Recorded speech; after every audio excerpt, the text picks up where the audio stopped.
Ibinalik ng Malacanang sa nakalipas na administrasyon ang issue sa pinag-aagawang teritoryo sa West Philippine Sea. Buwelta ng palasyo, noon pa dapat gumawa ng aksyon ng mga dating opisyal ng pamahalaan para pigilan ang pagtatayo ng istruktura sa isla. Kaugnay niya, nakahanda ang pamahalaan na gumawa ng hakbang sakaling mapatunayang hinaharas ang mga Pilipinong mangingisda sa West Philippine Sea.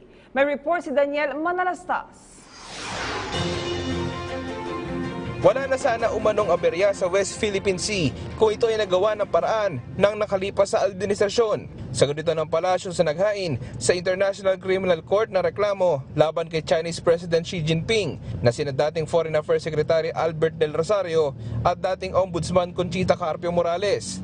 Ayon sa Malacanang, ang hakbang ng dalawang dating opisyal ay may halong politika. Secretary of Foreign Affairs, when China was still starting to build structures half the size of a basketball court, he was already informed officially on that. In fact, pictures were given him, or DFA, and subsequent structures, but they ignored it. He ignored it because he, according to my source, he doesn't want to rock the boat.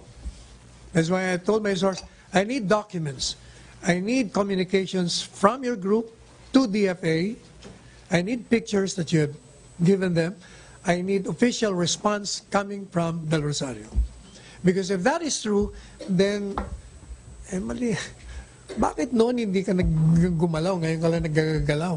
Ayon kay Presidential Spokesperson Salvador Panelo, patuloy ang ginagawang paraan ng pamahalaan sa pinag-aagawang teritoryo sa pamamagitan ng diplomasya. Sapagkat wala naman anyang superpower na bansa ang nagtatangkang pumigil sa China sa patuloy na pag-angkin sa South China Sea. Makasisiguro rin anya ang mamaya na hindi kinukonsinte ng pamahalaan ang ganitong hakbang ng China. This time nakatayo na yan, nagka-problema. Ubod na ng laki yung Sir, nakatayo pero doon. dinadagdagan po Meanwhile, nila. the President is using negotiation, diplomatic negotiation. Kasi nga, wala nga maka-enforce eh. Walang malakas na kapangyarihan na gustong mag-enforce. Una-una, the court itself, how can it enforce? Wala naman siyang army to enforce it. Samantala, pinalaga ng palasyo ay pinapakalat na video ni makabayan senatoriable Nery Colmenares kung saan pinapakita rito na inaabuso ang mga mangingisda sa West Philippine Sea.